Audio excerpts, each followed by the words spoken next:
Van, tarihi 4000 sene öncesine dayanan, birçok medeniyete ev sahipliği yapmış Anadolu'nun incisi.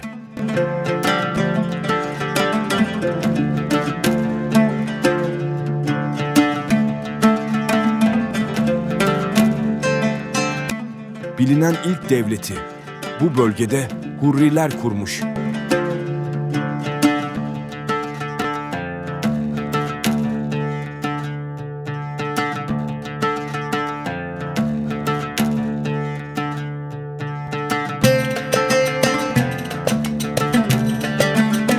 Bugün doğal güzellikleriyle göz kamaştıran Van, tarih boyunca gizemli olaylara ve kanlı savaşlara ev sahipliği yapmış.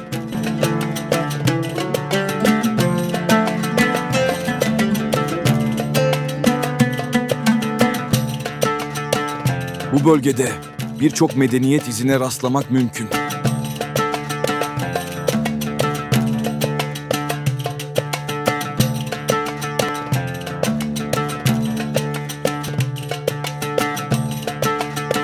Ancak burayı başkent yapan tek bir krallık var.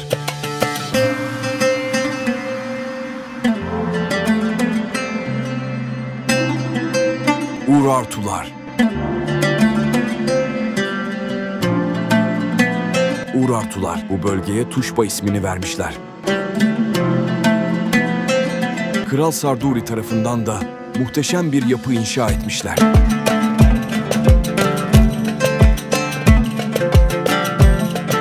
Van Kalesi.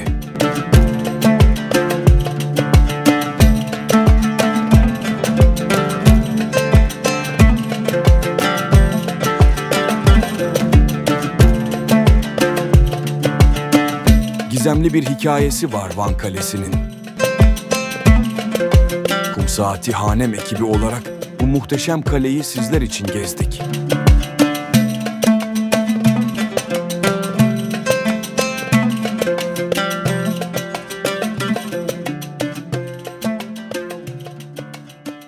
Merhabalar sevgili Kum Saati Hanem takipçileri. Sizin için Van'a geldik. Van Kalesi'ne çıktık. Burada şu an Van Kalesi'nde Tanrı Haldi'nin sunağında, tapınağında bulunmaktayız. Burada Tanrı Haldi'ye insan kurban edilirdi. Evet, insanlar burada kurban edilirdi. Şöyle gösterelim. Kanları aşağıya inerdi ve şu gördüğünüz tarım arazilerini bereketlendirsin diye.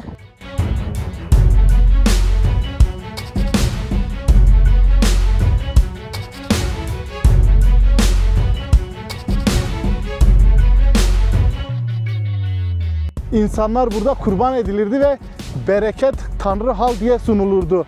Urartu tanrıların içerisinde en büyüğü, savaş tanrısı Haldi'dir. Diğer 65 tane tanrı ise pek önemli değildir ama onlar için tek önemli tanrı savaş tanrısı Haldi'dir ve Haldi'ye burada insan kurban ediyorlardı sayın takipçiler.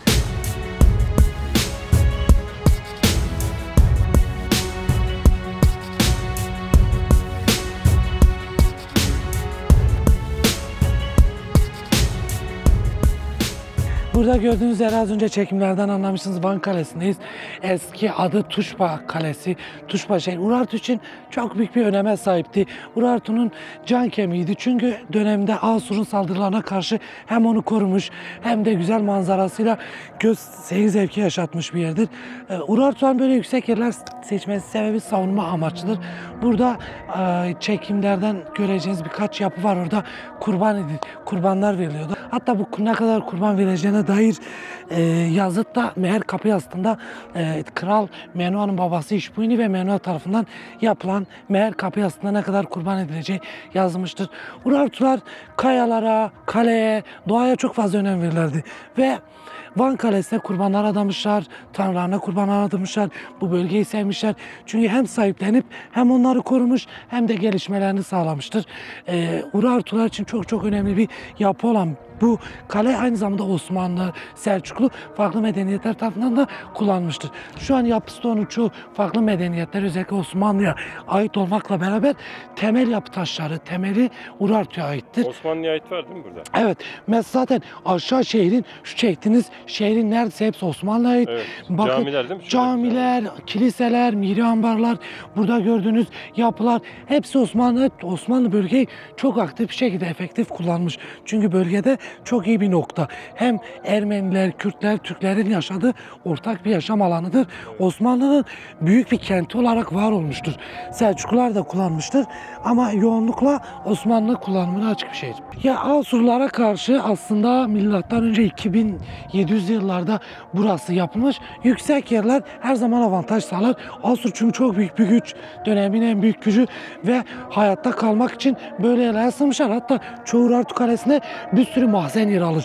Bir sürü buğday depolayacakları, tahıl depolayacakları şeyler yer alır. Çünkü Urartu savunmaya o kadar önem veriyordu ki bu tarz tahılların fazla olmasına önem veriyor. O yüzden Şamran kanalını yapıyor ve daha çok ürün almak için. Ürün aldıktan sonra bunları bir kısmını vergi olarak alıp kalede, mahzenlerde koruyordu. Zaten 4 adet kral mezarı var. Kral mezarların hepsi güney yamaca bakar. Kral Argişti'nin mezarında mesela Urartu'nun en uzun yıllıkları yer alır. Atından tut seferlerine, atıyla kaç metre atladığından tut kaç tane sefere gittiğine kadar ayrıntılı bir yer alır. Hepsini ayrıntılı söylüyorlar mı? Tabii ayrıntılı bir şekilde.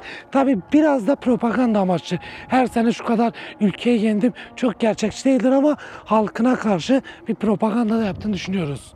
Tamam, çok teşekkür Rica ederim. ederim. Rica ederim.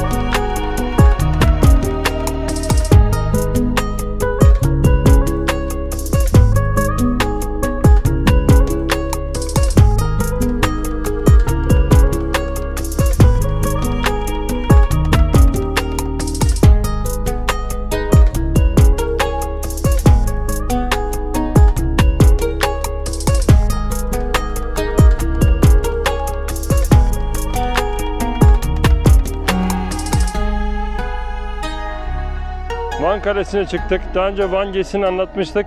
Van Kalesi'ne çıkamamıştık. Bazı izleyicilerimiz yorumlarda Van Kalesi'ne niye çıkmadın diyorlar. O videomuz da çok izlendi. Şu an itibariyle 20.000 civarı izlendi. Umarım 100.000'lere, 1 milyonlara çıkar. Çünkü gerçekten güzel bir video. Onu izlemenizi tavsiye ederim. Bu kaleyi de sizlere çekmek istedim. Sırf bu kaleyi çekmek için bu tarafa geldik. Daha önce çekmediğim ve eleştiride tabi olduğum için bu kaleyi çekiyorum. Şimdi manzarası çok güzel. Kaleye geldiğiniz zaman da gün batımı da buradan sizlere çekiyorum. Bakın gün batımını şöyle göstereyim. Ya, mükemmel bir manzarası var Van Kalesi'nin. Yani buraya yazın sıcakta gelmeyin. Gelecekseniz de tabii kışın da gelinmez ama Nisan, Mayıs, Haziran gibi gelinebilir. Ya da Temmuz, Ağustos'a da denk geldiyseniz ya da Haziran'ın sonuna. O zaman ne yapıyorsunuz? Gün batımına yakın buraya geliyorsunuz. Çünkü Van gerçekten çok sıcak bir yer. Yazın özellikle çok sıcak oluyor. Kışın da çok soğuk oluyor. Onu da belirtmek isterim. Bakın Van ikiye bölünmüş bir şehir. Buradan gördüğümüz kadarıyla ikiye bölünmüş bir şehir. Şimdi şuradan göstereyim size Van'ın muhteşem manzarasını. Bakın burada Osmanlı yapıtları var. Osmanlı camileri var. Şurası da önceden bir camiymiş. Caminin minaresi kalmış burada. Kalenin manzarası çok güzel. Buradan Van'ın bir kısmının sol yamacını ve diğer taraftan da sağ yamacını görebiliyorsunuz Van'ın. Van'da yaşayanlar bunlarla ilgili tabii ki yorum yaparlarsa ya da Van'ı gelenler, görenler memnun olurum. Van Kalesi'ni mutlaka görün. Şimdi ben Van'ın bu güzel görüntüleriyle sizleri baş başa bırakıyorum. Daha sonra diğer yerlere doğru gideceğiz. Şimdilik bu videoyu da burada sonlandırıyorum. Bizler yeni rotalarımıza giderken sizler de kanalımıza abone olmayı unutmayın. Kumsaathanem'de kalın. Allah'a emanet olun.